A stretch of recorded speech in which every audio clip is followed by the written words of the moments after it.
Umani ng batikos ang viral video ni Samar Governor Shari Antan na sumasayaw habang pinapaulanan ng pera. Kasabay nito lumutang pa ang iba't ibang resibo ng umano'y marangyang pamumuhay ng mga opisyal na inuugnay sa maanumalyang flood control projects. Yan ang agenda report ni Joan Manalo. Kasabay ng pagputok sa umano'y mga anomalya sa iba't ibang flood control projects sa bansa, ang paglutang ng mga pangalang idinadawit sa kontrobersya. Kabilang dito ang DPWH First District Engineer sa Bulacan, sina Henry Alcantara at Bryce Hernandez.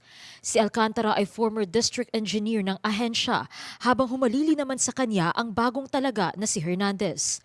Napabalitang na-relieve at naka-floating status ngayon ang dalawa matapos ang investigasyon sa ghost project sa lalawigan na matatagpuan lang daw sa distritong hawak nila. Ngayon, nasa hot seat ang dalawa dahil usap-usapan sa social media ang tila maluhong pamumuhay nila kahit nasa salary grade 19 to 25 lang daw ang usual na sahod ng isang district engineer. Sa isang larawan, makikitang suot ni Hernandez ang isang Louis Vuitton quilted button-up shirt na nagkakahalagang 96,700 pesos. Nakitaan din siyang suot ang isang Audemars Piguet wristwatch na nasa mahigit 2 million pesos ang halaga. Si Alcantara naman nahuli sa isang larawan na suot ang isang Louis Vuitton Rivoli sneaker na nasa $1,258 ang presyo.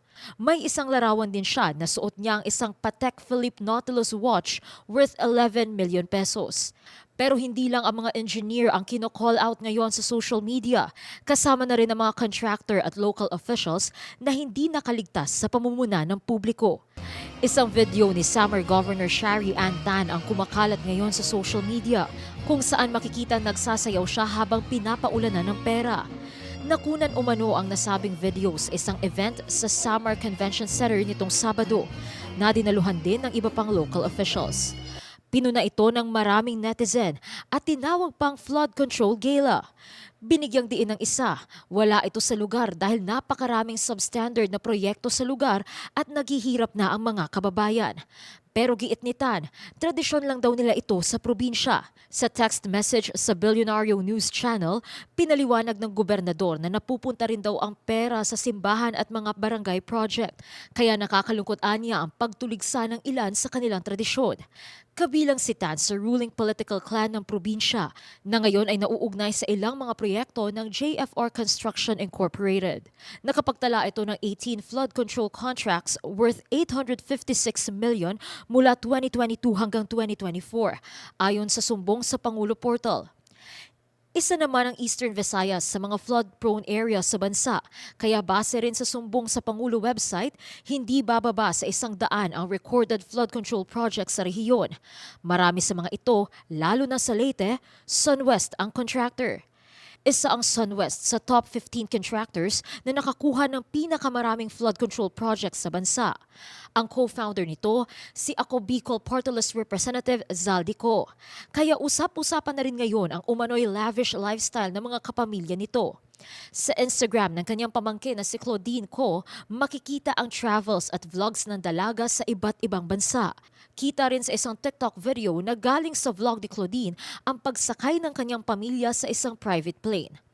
Bukod pa sa SunWest, hawak din ng pamilya Co ang isang aircraft leasing business at nakapagtala rin sila ng 5 billion peso capital. Pagmamay-ari naman ng kapatid ni Zaldi Co na si Christopher Co ang High Tone Construction and Development Corporation.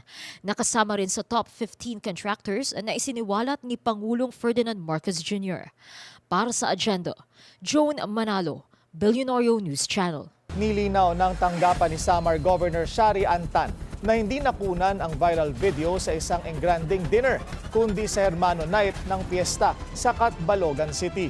Ayon sa Samar LGU, invited guest lang ang gobernadora sa tinatawag na kuratsa at nakisayaw bilang bahagi ng tradisyon. Anila, bahagi nito ang gala o money showering na sumisimbolo sa pagbibigayan at community spirit.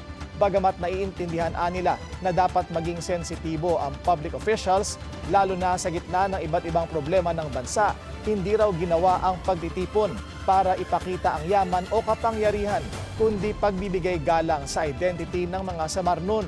muling binigyang diin ng opisina ni Tan na mapupunta ang proceeds sa iba't ibang simbahan sa lalawigan.